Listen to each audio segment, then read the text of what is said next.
స్థానిక నెహ్రూ నగర్ బిలాల్ షాదీ ఖానాలో హజ్ యాత్రకు వెళ్లే భక్తులకు శిక్షణ తరగతులు నిర్వహించారు. జమాఅతే ఇస్లామీ హింద్ గోదావరి హజ్ సర్వీసెస్ సొసైటీ ఆధ్వర్యంలో శిక్షణ తరగతులు నిర్వహించారు. హజ్ యాత్రలో నిబంధనలు ఎలా పాటించాలి, యాత్రను విజయవంతంగా ఏ విధంగా పూర్తి చేయాలనే అంశాలను ఈ శిక్షణ తరగతిలో తెలిపారు. కార్యక్రమంలో జమాఅతే ఇస్లామీ హింద్ రాష్ట్ర కార్యదర్శి ఇమ్రాన్ షరీఫ్ మాట్లాడుతూ ముస్లింలకు హజ్ యాత్ర అనేది చాలా పవిత్రమైన యాత్ర అన్నారు. ఆర్థికంగా ఆరోగ్యం సమర్థవంతంగా ఉన్న ప్రతి ఒక్క ముస్లిం కూడా హజ్ యాత్ర చేయాలన్నారు. అంశాలను ముందుగానే తెలుసుకోవడం ద్వారా యాత్రను విజయవంతంగా పూర్తి చేయడం జరుగుతుందన్నారు. హజ్ యాత్ర ద్వారా మనుషుల పరివర్తన, దైవభక్తి పెరుగుతుందన్నారు. అంటే ఇప్పుడు నాకు తెలిసిన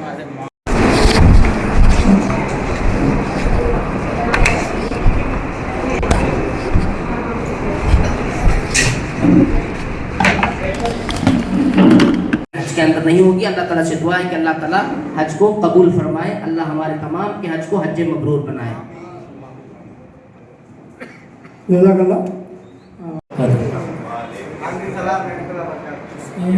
हज कमेटी की तरफ से जो ऐलान है आप लोगों ने सुना, पूरा गौर से सुनिए, ये पूरा रिकॉर्ड लेके जाना है। जब पहले 3 दिन पहले जाते थे हज कमेटी को रिपोर्टिंग करने के लिए, अभी 3 दिन पहले जाने की जरूरत नहीं है। अभी 24 घंटे पहले जाने से बराबर हो जाता। 24 घंटे जब भी आपकी फ्लाइट है, बुकिंग है, आप लोगों की फ्लाइट बुकिंग तो हो गया था, आपके पास भी जो बुकिंग का जो आप नेट में निकालने करे थे, वो हिसाब से 24 घंटे पहले हज उसके पास रहना। जो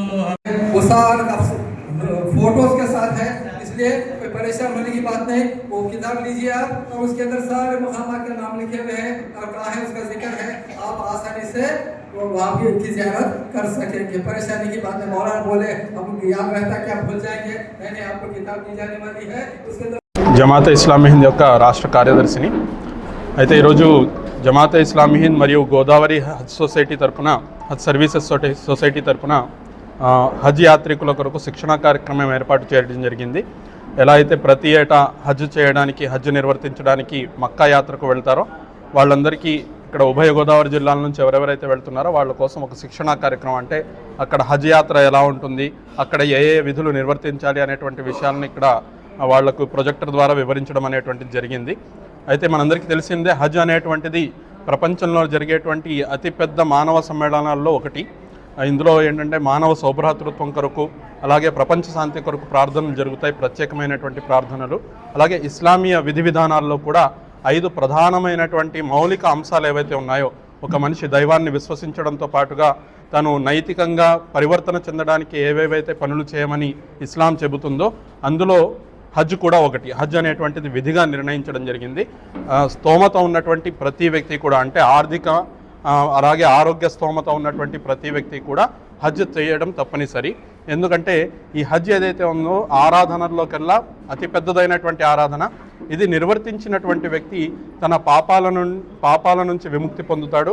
అదేవిధంగా ప్రవక్త ముహమ్మద్ సల్లల్లాహు అలైహి వసల్లం అంతిమ ప్రవక్త ఏం చెప్పారంటే, ఎవరైతే హజ్ చేస్తాడో అతనిలో ఆ హజ్ ద్వారా నైతికమైనటువంటి పరివర్తన, దైవభీతి పరిడవిల్లుతాయో అతను తల్లి గర్భం నుంచి అప్పుడే పుట్టినటువంటి శిశువు ఎలా అయితే పాపాల రహితంగా ఉంటుందో అలా స్వచ్ఛంగా ఉంటాడు అనేటువంటి విషయాన్ని చెప్పడం జరిగింది. అయితే హజ్కి సంబంధించి మనం అందరం చూస్తూ ఉంటాం, హజ్ను టీవీలో కూడా చూస్తూ ఉంటాం.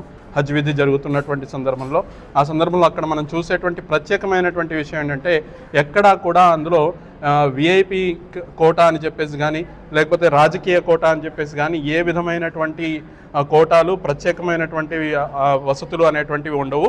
అందరూ సమానంగా, అందరూ ఏ దేశం నుంచి వచ్చినప్పటికీ కూడా, వాళ్ళు నల్లవాళ్ళైనా తెల్లవాళ్ళైనా సరే, అలాగే పేదవాళ్ళైనా ధనికులైనా సరే, అందరూ కూడా ధవళ వస్త్రాలు ధరించి ఒకే విధంగా ఆ హజ్ యొక్క 5 రోజులు ఏవైతే విధులు నిర్వర్తించాలో అందరూ కూడా ఒకే విధంగా నిర్వర్తించుకుంటూ వెళ్తారు. ఇది సర్వమానవ సౌభ్రాతృత్వానికి అలాగే ప్రపంచ శాంతికి ఒక సంకేతంగా మనం హజ్ను చెప్పుకోవచ్చు. Thank you very much.